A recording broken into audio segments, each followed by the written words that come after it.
자, 반갑습니다. 자, 문법, 품사 분류 관련해서 내용 한번 정리해보고 가도록 할게요. 이 파트는, 원래 뭐 보통 학년 항상 다르게 수업을 하는데, 3학년, 1, 2, 3학년 모두 내용은 동일하게 준비했습니다. 문법 같은 경우는 기본 내용은, 어떤 학년이 하던지 간에 여러분들 좀 깊게 다룰 필요가 있으니까 한번 해보겠습니다. 일부러 조금 밤에 찍고 있습니다. 네. 조금 어중간한 시간에 찍으니까 업로드 속도가 너무 느리더라고요. 네. 지금 약간 밤에 올리고 있으니까 조금 빨라지겠죠? 네.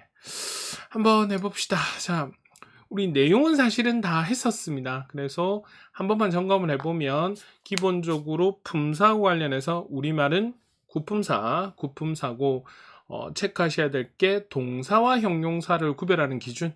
보통 는다를 넣어서 구별한다 그랬죠? 네. 늦다는 형용사지만 늦는다 보시면 늦다 같은 경우는 형용사로 보일 가능성이 크나 는이 들어가서 말이 성립하므로 늦는다 형태가 되기 때문에 국립국어원 기준으로 보시면 늦다는 동사, 빠르다는 빠른다가 되지 않으니까 형용사로 보인다 그랬죠? 기억하셔야 되고, 그 다음에 서술격 조사는 이단대 조사지만 특이하게 뭐한다? 꼴변화 즉 활용을 한다. 그래서 이었다, 이니 등이 온다고 체크하시면 되고, 체어는 명사, 대명사, 수사인데 수사와 수관형사를 구별하는 내용들이 가끔 나오기도 하지만 여러분들이 오히려 더 주목하셔야 될 건 명사, 그 중에서도 의존 명사냐 자립 명사냐 구별하시는 기준. 그래서 제가 설명을 드렸지만 관형의 수식을 필수로 하는가 하지 않는가 형태로 나뉜다라고 했었습니다. 자, 그리고 꼭 기억하실 거, 형용사는 무엇이다? 서술어가 되는 것이다. 예쁜 소녀가 예쁘다라고 하면 예쁜도 형용사고 예쁘다도 형용사입니다. 그러나 둘 다 서술어를 만들어 주어야 하는데 관형사형 전성어미 니은이 붙은 예쁘는 형용사지만 관형어의 역할을 하고 서술형 종결어미가 붙은 예쁘다는 형용사지만 서술어의 기능을 한다. 요거 기억하셔야 될 것 같습니다. 나머지 조사 관계어는 해당 각 수업 시간에 조사와 어미 파트로 제가 묶어서 설명할 때 디테일하게 조금 더 하도록 하고, 이 파트에서는 문제 나오는 부분들만 좀 짧게 보도록 할게요. 자, 그래서 기본 내용들은 우리 수업 시간에 다 했기 때문에 문제풀이 위주로 가는 형태로 해보도록 하겠습니다. 그리고 뒷타임에 할 내용이었지만 이런 부분들은 꼭 기억해 주시면 좋습니다. 조사와 어미를 구별할 때는 선행하는 요소가 체연, 즉 자립 형식이 오게 되면 조사고, 의존 형식, 즉 어간이 오게 되면 어미가 된다. 이 정도 기억하시면 되겠습니다. 자, 여러분들 하셔야 될 게, 일단 문제는 다 풀어보셨어야 해요. 이 푸신 문제를 기반으로 설명을 드리고, 유튜브 20분 넘으니 못 보겠다, 너무 길다, 이러는 나쁜 놈들이 많아서 최대한 좀 압축적으로 하고 있습니다. 그래도 뭐 다른 분들도 되게 좋은 강의 많이 하시지만 그래도 우리 수업한 걸 점검하는 것들이니 지겨워하지 마시고 끝까지 보시고, 최대한 줄여 놓을게 이놈들아. 기억하시고요. 자, 처음부터 한번 해보겠습니다. 1번부터 쭉 한번 해보면 3학년들 교재에서는 파트가 조금 다르게 나오니까 넘버링 한번 체크해 보시고요.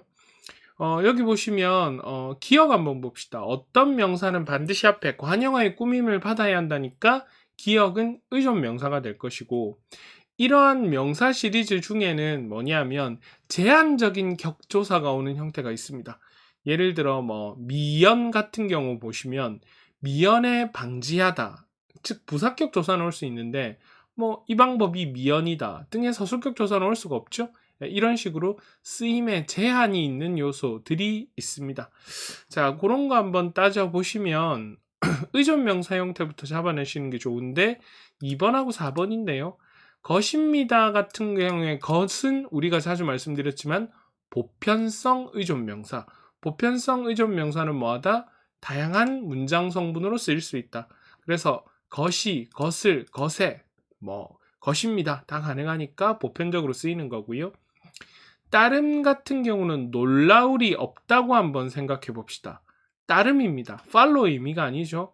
뭐 할 수밖에 없다. 혹은 뭐 이러한 일을 그냥 수행할 뿐이다. 뭐 이런 의미 정도가 되니까 따름 같은 경우는 뭐다? 일반 명사로서의 의미가 조금 애매하고 그리고 수식어가 없는 형태로 쓰이지 않습니다. 관형 없는 형태로. 그러면 따름은 무엇입니까? 그렇죠. 의존 명사죠. 근데 결합되는 양상도 놀라울 따름이다는 가능한데 따름으로 등이 불가능하니 뭐다? 서술격 조사만 주로 붙는 서술성 의존 명사 될 가능성이 큰 겁니다. 그래서 답은 4번이 될 것이고요. 2번 한번 가겠습니다. 이것도 중요한 건데 품사와 관련된 파트에서 문제는 주로 통용이라 그래서 형태는 동일한데 기능이 다른 것을 묻게 되어 있습니다. 예를 들어 첫 번째 오늘 한번 보시죠. 오늘의 날씨라고 할 때 조사가 바로 붙었으니까 이때 오늘은 그렇죠. 뭐로 보는 게 좋겠다? 명사로 보는 게 좋겠습니다. 그런데 뭐 예를 들어 이런 거 있지 않겠습니까? 우리 오늘 만나자 라고 하면 이때 오늘은 의미상 뭐다? 주어나 목적어 역할을 하지 않죠. 우리 오늘이라는 시간에 만나자가 되겠으니까 이때는 우리 만나자 언제? 오늘 만나자가 돼서 수식어의 역할을 할 겁니다. 그럼 이때 오늘은 뭐로 보겠다? 그렇죠. 부사로 보셔야 될 겁니다. 자, 그러면 여기서 부사, 니은은 부사가 될 것이고 기억은 명사가 될 겁니다. 그래서 기억은 명사, 니은은 부사 의미가 될 거고요. 디귿 예 한번 보겠습니다. 가치 같은 경우인데 이런 것도 중요한 거예요. 여기 한번 보시면 이렇게 돼 있죠. 매번 하는 경우인데 이런 게 조금 힘드네요. 네, 조금 줄여서 보겠습니다. 나와 같이 가자. 이것도 똑같습니다. 나와 같이 가자니까 가치가 없다고 하면 나와 가자 가능한데 이 가치는 뭐다? 가자를 수식하는 부사로서 쓰이는 거예요. 네. 부사로서 쓰이게 됐죠?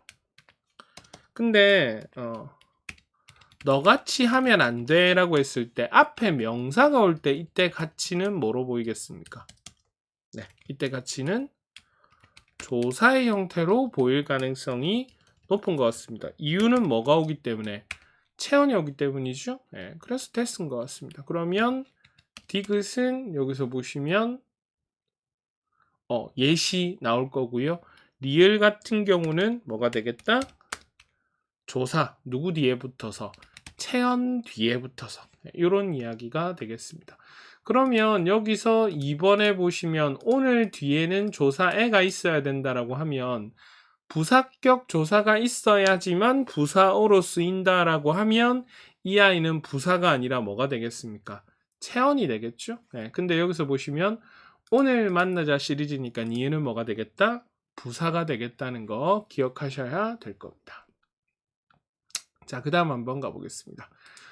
3번 보시면 이런 형태의 내용은 한번 쭉 정리해서 접근해 보시는 게 필요하고요. 예.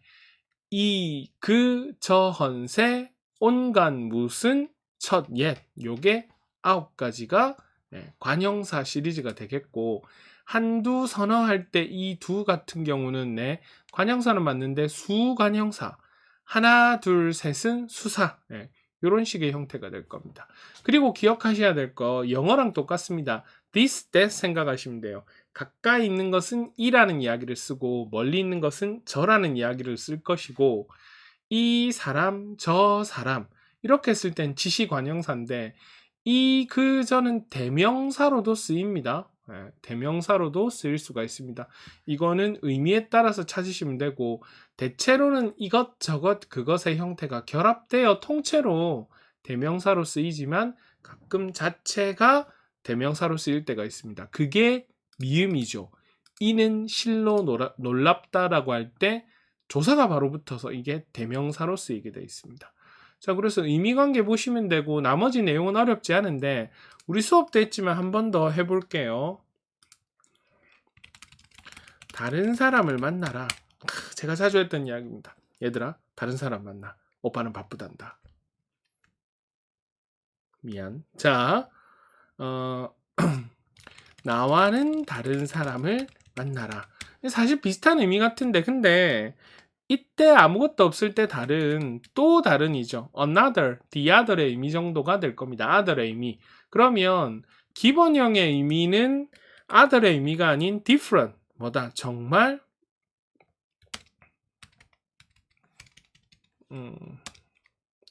이때 다르다는 것은 이런 의미 정도가 되겠죠. 예. 그러면 기본형이 나와는 다른 사람을 만나라, 나와는 별개의 것을 만나라, 별개의 인물을 만나라는 이야기인데, 이게 고정된 형태로 많이 쓰이게 되는 순간, 자, 이때 different의 의미를 가지게 되면 형용사의 활용형이에요. 형용사가 관형사용으로 쓰이는 관형어인데, 이때 다르는, 제가 항상 말씀을 드렸죠. 의미가 바뀌면 형식이나 기능도 바뀔 가능성이 크다. 여기서는 다른 사람을 만나라는 또 다른 사람을 만나라가 되니까 이 형태가 굳어서 이제는 뭐로 쓰이게 되어 있습니까? 관형사로 쓰이게 되어 있습니다. 자, 그래서 시험 문제 나올 때 구별하는 방법. different의 의미가 되면 형용사고 another, the other의 또 다른 의미가 되면 뭐로 보겠다? 관형사로 보겠다. 그러나 형태는 동일한 뭐다? 각각 다른이라는 형태로 그대로 쓰이니까 이런 것들을 구별하는 문제 꼭 챙겨 주셔야 될 것 같습니다. 자, 그 다음에 4번 같은 경우는 의미를 쭉 찾아보는 것들인데요. 기본적으로 부사어가 어느 범위를 수식하는가, 이런 보기가 나오면 무조건 잘 활용해서 찾아보십시오. 지식으로 풀 수도 있으나 우리가 아는 학교 문법의 지식과 혹은 국립국어원 기준의 지식 혹은 출제자의 기준이 조금씩 다 다를 수도 있습니다. 그러니까 보기가 나오면 보기에서 힌트를 꼭 찾아주세요. 자, 그런 거 한번 보시면 의외로가 각각 붙어서 자유로운 위치를 가게 되고 이와 관련해서 의미를 찾게 되는 것들입니다. 네, 뭐 그래서 크게 어렵지는 않을 것 같습니다. 4번은 넘어가면 될 것 같고요. 자, 그 다음에 5번 한번 보시면 인칭대명사라고 되어 있는데 이것도 수업 시간에 설명을 했었습니다. 당신이 특히 특이한 케이스인데, 그리고 부정칭, 미지칭 구별하셔야 돼요. 요것도 조금 어려운 내신 문제 혹은 모의고사에도 보기를 줘서 함께 나옵니다. 재규라는 것은 셀프를 가리키는 걸 텐데 당신이란 건 원래 당신 그러면 안 돼 이러면 이 당신은 2인칭의 낮춤의 의미죠. 그러나 상대방을 보고 당신이 먼저 오시죠. 라고 하면 높임의 의미 2인칭일 수 있습니다. 그러나 이게 3인칭 재귀 대명사로도 쓰입니다. 여기 보시면 아버님께서는 당신의 소문으로 직접이라고 했는데 이때 당신은 아버님을 가리키죠. 아버님을 한 번 더 받아주는 이야기니 3인칭 재귀 대명사가 되겠습니다. 이때 의미도 뭐다? 높임이다. 기억하셔야 되고, 아시겠죠? 당신이 2인칭의 의미로 쓰일 때가 아니라 3인칭의 재귀 대명사로 쓰일 때가 있다라는 거 기억하시고요. 그리고 여기서 보시면 누구 그리고 이런 이야기가 나와 있는데 여기서 한번 보세요. 우리들 중 누구의 소행이냐고 물어보셨다라고 하면 첫 번째, 특정 대상을 지칭하지 않는 부정칭, 이건 전체를 이야기하고요. 누군지는 알지 못하지만 특정 대상을 가리킨다. 그럼 이 니은의 누구 같은 경우는 뭡니까? 앞에 우리 둘 중이란 말이 없으면 부정칭일 거예요. 그러나 수식어가 붙어 있죠. 뭐다? 누군지 알지 못하는데 특정 대상을 가리킨다. 특정 대상이라고 하는 것은 우리 둘 안에 있다니까 이 니은은 미지칭이 되겠습니다. 그래서 답은 2번이 되겠네요. 기억하셔야 되고요. 6번은 뭐 했었습니다. 중이 뭐뭐 하는 중에 의존 명사인데 이때 중은 상중하의 중이죠. 네, 기억하셔야 되고요. 그 다음에 7번 같은 경우도 했지만 다시 한번 더 하겠습니다. 보편성 의존명사 다양하게 쓰인다. 그리고 뭐 주어성, 서술어성 등은 제한적인 형태로 쓰이는데 여러분들 꼭 보실 게 디귿하고 리을 정도 있을 것 같습니다. 디귿 같은 거 보시면 고교문법에서는 조금 빡셔서 잘 나오진 않는데 그래도 수특이나 모의고사 형태로 나오니까 체크해 보시면 모자를 쓴 채로 들어오다, 들어오지 마시오니까 부사격 조사도 붙어서 부사의 의미를 가지는 부사성 의존명사입니다. 그래서 무슨성 의존명사의 적절성을 따지려고 하면 하나 혹은 두 가지로 제한되는데 이때 해당하는 격조사를 붙여보시면 돼요.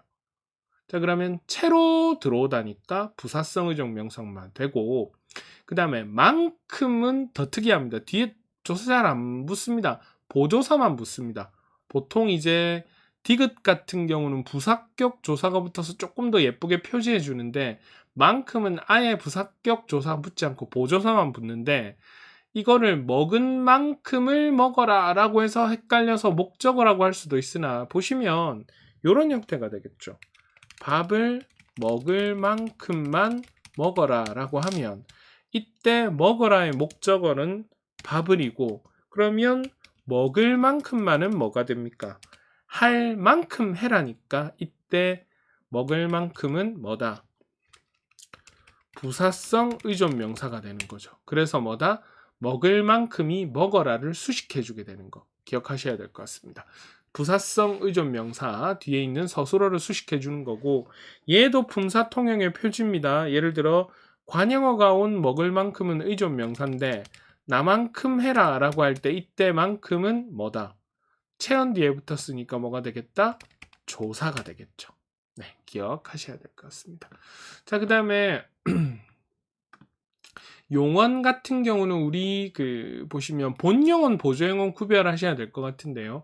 여기서 규칙은 좋습니다. 보조용언은 기본적으로 띄었음을 원칙으로 하는데 상황에 따라 붙여 쓸 수도 있다. 붙여 쓰는 게 아니라 붙여 쓸 수도 있는데, 그러나 주었다처럼 단독으로 주어를 서술하는 것이 가능하며 본용언 뒤에 또 다른 본용언이 결합되어 있는 것은 허용하지 않는다. 즉 본용언 두 개로 볼 때가 있는데 이게 좀 헷갈리는데 가장 쉬운 점검 방법은 이렇게 생각해 보시면 됩니다.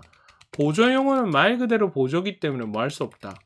생략할 수 있다. 본용어는 생략할 수 없다. 자, 그럼 보시면 생략을 한번 해볼게요. 내겠다, 냈다, 버렸다, 드렸다는 다 사라져도 의미 차이가 없는데, 왜냐하면 힘으로 막다, 내겠다가 사라져도 힘으로 막다 충분히 가능하죠. 근데 2번 보십시오. 나는 철새의 소식을 현주를 통해 전해 들었다라고 했는데 원래는 소식을 들었다죠. 누구를 통해? 현주를 통해 전해서 들었다니까 이 전하다가 생략되거나 들었다가 생략되면 의미가 달라지게 됩니다. 그래서 이 구조는 원래 소식을 전해 들었다. 누구를 통해? 현주를 통해서 전해서 들었다. 이런 구조로 가게 되어 있습니다. 자, 그 다음에 9번은 아까 말씀드렸죠. another의 의미가 되면 관형사, 그 다음에 different의 의미가 되면 형용사. 이렇게 되어 있으니까 보시면 또 다른 기억은 관형사, 니은은 형용사, 영수와 취미가 다른 형용사, 기술자는 역시 또 다르구나. 그 다음에 현실 세계와는 다른, 이렇게 돼 있으니까 답 몇 번이다? 3번이 되겠죠. 그런 거 한번 체크해 주시고요. 자, 마지막 문제는 아니네요. 네, 조금 남아 있습니다. 10번 한번 보시면 형용사냐 동사냐 구별은 어떻게 하시라? 는다를 한번 넣어 보겠습니다. 그렇게 되는 거죠. 그래서 박다는 형용사인데 라고 돼 있는데 박다에 이걸 넣을 수 있습니다. 뭘 넣을 수 있습니까? 는다 한번 넣어 볼게요. 자, 그래서 박다 보시면 날이 박는다 가능하죠. 그런데 의미가 두 개 차이가 납니다. 예를 들어 이런 게 있습니다. 촛불이 박다. 근데 박는다는 됩니까? 안 됩니까? 안 되죠. 자, 그러면 이 촛불이 박다는 뭐다? 형용사입니다. 자, 그런데 날이 박다, 날이 박는다 가능하죠. 이때 뭐다? 날이 박다, 날이 박는다의 박다는 뭐가 되겠습니까? 동사가 되겠습니다. 동사. 그래서 구조가 좀 다릅니다. 그래서 날이 일찍 박는다가 가능하니까 이때 박다는 형용사가 아닌 동사로 봐야 되겠다. 그래서 여러 가지 검증법이 있으나 는다 검증법을 국립국어원안에서도 주로 쓰신다는 말씀을 근무하시는 분을 통해서 전해 들었습니다. 그분들이 이제 사전에 그 구조를 정리하시는 분이니까요. 예, 그렇게 보고요. 11번 같은 경우는 간단합니다. 자, 자립성이 있는가 없는가 따졌을 때 모든 단어는 자립성이 있지만 단 예외적으로 누구는 조사는 자립성이 없다. 그러니까 앞말에 붙여 썼나요? 네, 조사. 움직임을 나타낸다? 동사. 성질 형태는 형용사. 그래서 조사 중에서도 이단은 서술격 조사가 될 것이고 12번은 여러분들 그냥 의미 그대로 체크해 보시면 될 것 같습니다. 예, 큰 문제 없을 것 같고요.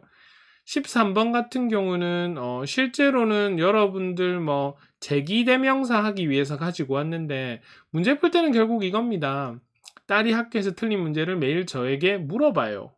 저한테 여쭤봐요가 아니라 물어봐요면 실제 주체를 적절하게 높인 게 아니라 저한테라는 즉 객체하고 관련된 거라고 보셔야 될 거고요.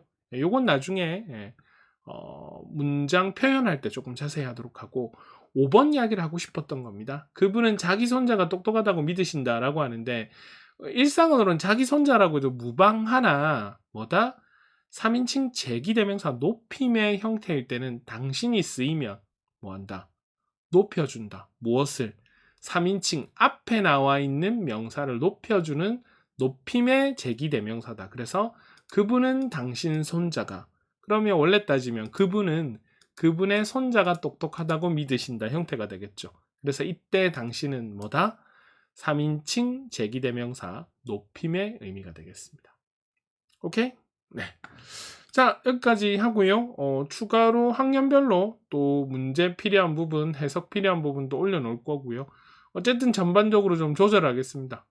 조금 컴팩트하게 가서 여러분들 필요하신 것만 좀 체크해놓고 질문 있으시면 항상 체크하고 이야기하시고요. 뭐 개별적이 됐든 아니면 이런 유튜브를 통해서 올려놓든 계속 우리 아카이브를 만들어 갈 테니까 적절히 활용하시고 적극적으로 덤비면서 공부하십시오. 네. 기대하도록 하겠습니다. 또 힘들겠지만 주말에 만나도록 해요. 여기까지 할게요. 수고했습니다.